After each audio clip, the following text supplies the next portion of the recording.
Hey there, welcome to the UkeStuff channel and welcome to this review of the Circuit and Strings Concert Travel Ukulele. And that was a not so good rendition of Daniel Holbert's Lafayette Lilt that he wrote. Incidentally, I am going to put the sheet music or the tab music for that on my website on ukestuff.info. Just look for the, the actual arrangements and you'll see it there, and you can learn how to play that too. And I still need to do better with it. Some time ago, I contacted Daniel and asked him if he would make me one of these. I've seen him make soprano ones for some time, and he was gracious enough to do so. And that came this summer, and this has been with me since then, and I have not yet reviewed it. And in fact, bought this t-shirt some time ago, and if you've been watching the channel, you know that I've been in sort of a weight loss journey.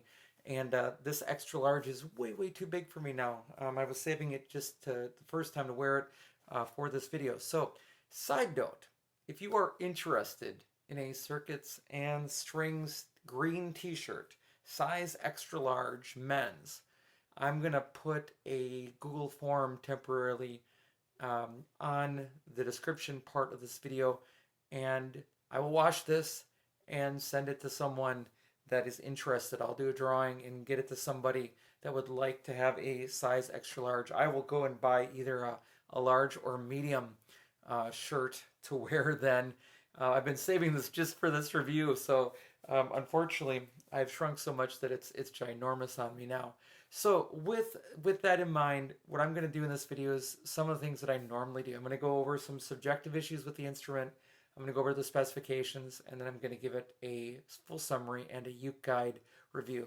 Along the way, I'm also going to talk about some other travel ukuleles, and maybe I'll do that first. So I have a couple of other travel things, but the whole idea here was I saw that Daniel made these, and I was interested in some real specifics. First of all, I wanted a concert scale because concert is my scale. Second, I wanted something like part of a headstock here, and I knew that that added some length to it, but I wanted that because, like, when I'm making an E7 chord, I rest my hand against that part, and Daniel was nice enough to do it, so it kind of makes it into like a canoe paddle shape a little bit. Maybe it'd be called a canoe paddle travel ukulele. I don't know, but that was very useful to me. And I want to show you some examples of what I mean by that. Here is a 3D printed one that I made. And actually, it's a little louder, I think because it has more body material, thicker sort of deal. But this is a soprano for starters. So it's, the scale length is much smaller than the concert. But then also, if I'm making some chords, if I want to make an E7, suddenly I don't have anything to lean up against up here, and it feels weird to play that. The same is true with my Ashbury, I think they call it a Lonely Traveler ukulele. That's kind of sad. I've had this for a few years that I found at Hobgoblin Music here in the United States, which is not far from my house. In fact, I was leading an ukulele group there for a while. Same deal with this one. There's a couple things I don't like about this. This stabs me. These geared tuners get into my arm. Doesn't feel that comfortable to hold. It's actually much louder. So comparative to the travel ukulele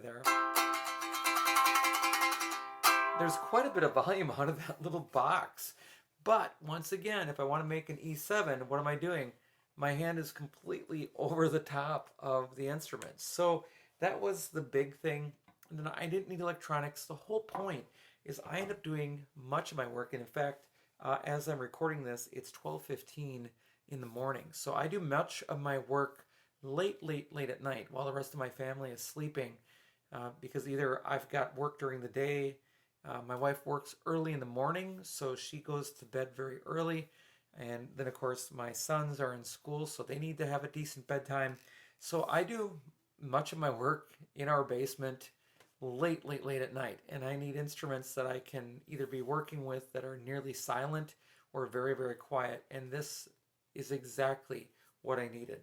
So whereas you might not want a ukulele that is that quiet, that is what I needed, and that is what Daniel was willing to make for me, and I'm so incredibly grateful for that. In terms of cost, I don't really want to say how much Daniel charged me for it because he charged me a very incredibly low amount for this instrument. So I'm incredibly grateful for that. I would hope that if he was going to sell these to other people that he would be making decent money on this because I'm sure hourly he made far less than what he charged me for it, even with like materials considered in it. So um, check with him for his availability to build for you and the price that he would charge for you.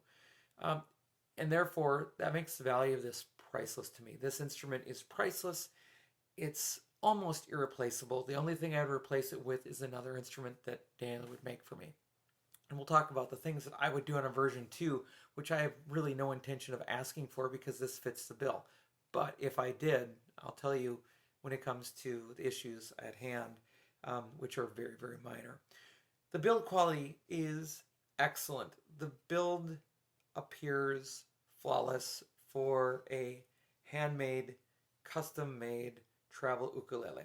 And I even suspect that he printed this turnaround here, the plastic part, on his 3D printer, I think. So very, very cool. Build quality is just about perfect. The appearance is very cool, but it's very plain. And of course, the appearance leads into being a silent ukulele because there's no sound chamber. If I would play it perhaps like on a piece of wood, like what I'm sitting on here, you might get even a better sound. Yeah, more so than just by itself. So it has no soundboard. So it's going to be basically quiet. Now, he could have made this electric. I asked him not to because I don't play electric that often and I'm not really interested in that. The one thing that would be nice, I suppose, technologically would be if you could get some kind of pickup that would allow you just to plug in headphones. Maybe that would be okay. But beyond that, I have no needs for that. I've got other instruments to amplify if I need to amplify. This one is purely about bringing it along with you. And in my sort of like case of things, like with my computer and my other things, this fits perfectly in that bag without any other sort of case or anything. I just put it in one compartment and that's where it lives and it comes with me everywhere all the time. Trips, school, even when I was recently having an oil change done, I sat, sort of in that like visitor area. While they changed my oil, I was working on play-alongs with this instrument. So it is, it's very, very cool. So the appearance is cool.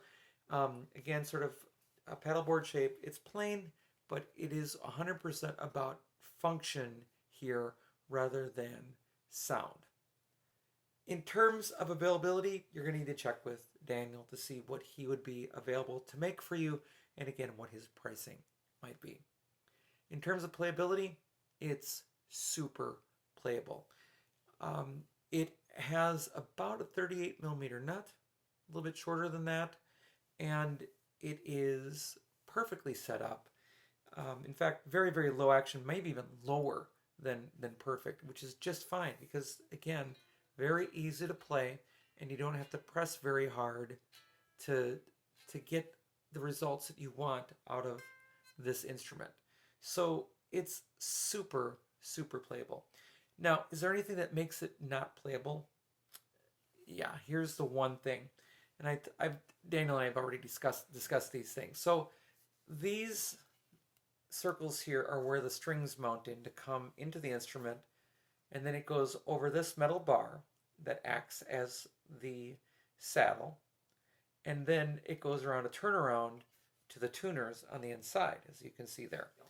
Well, these holes being straight across, there are little pieces, yeah, you can see it there, of the string sticking out that sort of have to be there.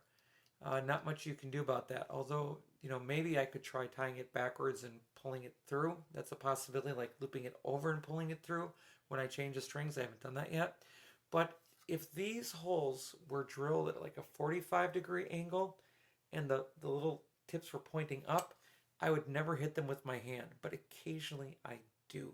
And when you do that, it doesn't feel so good because that little plastic thing hurts. So that's the only, true negative about the instrument. The only other thing with playability is that if we were to do this again, I think I'd ask Daniel to put on at least 2 more frets, maybe 3 to 15, because I think you've got room right here for a couple more frets, which then opens up the doors to some chord melodies that have more than 12 frets. Incidentally, the chord melodies that I make, generally I try to stay at the 12th fret or above so that any instrument can play them. But nonetheless, I do have music that goes above that. So it'd be nice to have a few more frets down there. 3 more would be just about perfect. And then with those 2 changes, this would be ideal. It'd be perfect. And no, I'm I'm not complaining. I'm just saying if there was a version 2.0 of this, that's what I would want. Now in terms of sound quality, this is going to be the worst sounding ukulele that you play because it's not intended for sound. It's not created to make sound. So it's super quiet. It seems to be a balanced sound. You really can't tell. You really can't tell. Now, one of the things I do in these reviews is I let you see what I'm hearing on the app Tonal Energy Tuner. I'm not even sure that Tonal Energy Tuner will pick this up. But let's see what happens.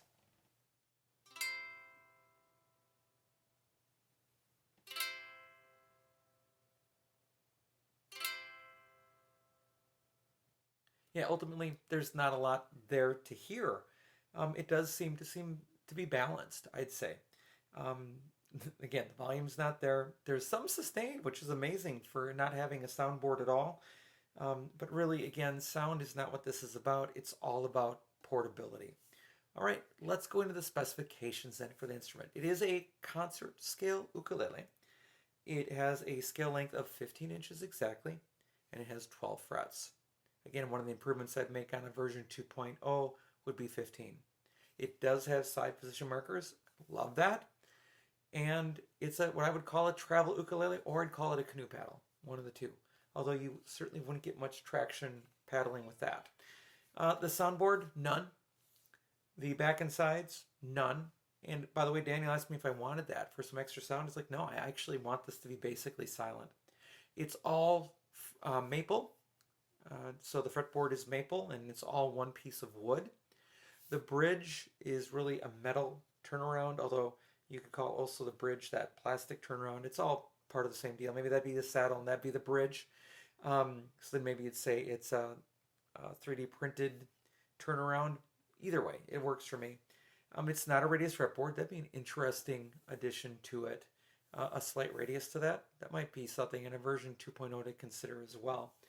The nut and saddle are really metal. It's a 0 fret. Works perfectly, right? And then a metal piece of tubing of some kind acting as a saddle. It is not a compensated saddle, doesn't need to be. And I think the finish is a true oil, I think is what he does, although I could be wrong with that. It could be some kind of varnish too. That I'm just not sure about.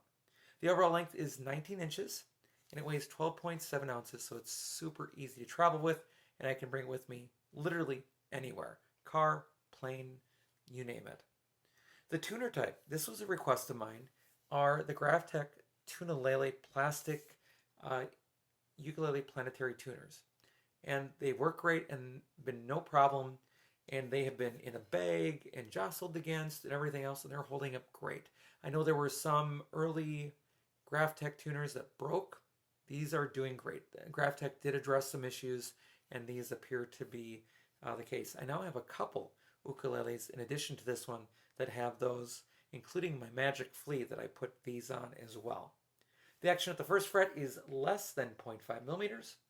And the action at the 12th fret is less than 2 millimeters. So it's super low action, super easy to play. The nut width is 37.62 millimeters, and the space between strings is 3.58 millimeters at the first fret, and it's 30.39 G to A, so it's nice and spacious there. So if you had larger hands, you would probably enjoy playing this too, especially over a standard 35 millimeter nut concert ukulele. The depth of the neck is actually pretty deep. It's 21.62 millimeters at the third fret, so I measure from the top of the string to the bottom of the neck. And considering the action is that low, that's pretty thick. However, the contour and shape that Daniel made of this makes it super playable. So it's not a C shape, it's a comfortable D shape that fits better in your hand. And I like that a lot. It's really, really well done. Other than that, it didn't come with any accessories, which is what you'd expect because he's not a factory. You know, he custom builds these, and along with so many other projects. Go to Circuit and Strings website and also the YouTube channel. You'll see what I'm talking about. But he did include one of his ukulele multi-tools, which I think is really cool too. So I'm very grateful for that, that was in there too. And actually, I missed it. It was in the box, and I was going through the boxes at one point, and I was finally clearing some things out, and I found it, and then I wrote him. I said, I didn't even know that was in there, so thank you. So, yeah, very cool that it also included that. So let's go into finally the summary. Yeah, I asked Daniel Hulbert at Circuits and Strings to make this for me. He was kind enough to do so, made it super affordable to me to have, and really asked me and double checked with me and listened to all my requests and fulfilled them all. And I am 100% certain that if he would make a version 2 for me, that the couple of things that I've talked about in this channel, such as 15 frets and an angled, string hole thing up there, and maybe even a slightly raised fretboard, he would do that. He would do that. Just wonderful. Wonderful guy, wonderful projects, and really, really amazing tool for me. I use this everywhere, and it comes with me everywhere, and I'm not even joking about that. It is with me at all times. If you run into me somewhere, there's probably like a really, really good chance that this is either with me or in my car, close to me, so that I have it at all times. Yeah, I love this ukulele. Absolutely. So, if I were to rate this ukulele, what I give it? It's a 5 out of 5 with even the potential of that slight improvement. It's great. It's great. And if you do projects where you play ukulele late at night and you don't want to disturb your family, yeah, I would absolutely, absolutely recommend one if you could get Daniel to build you one. All right, that's it for this summary of the Circuits and Strings concert travel ukulele with that little extra headstock or canoe paddle. Just want to remind you again, within the next couple weeks here, I think by January 15th, if you're interested in having a Circuits and Strings extra large t-shirt that's green, just put your name into the Google form that I'll have there along with your email address so I can contact you, and I'll choose a winner and send this to you. I'll wash it first, but I'll just drop it in the mail and get it to you, and then I'll order a new one myself that I can wear around. All right. Thanks again for watching the video. I hope you're having a great day, and I'll be back soon with some more Uke stuff for you.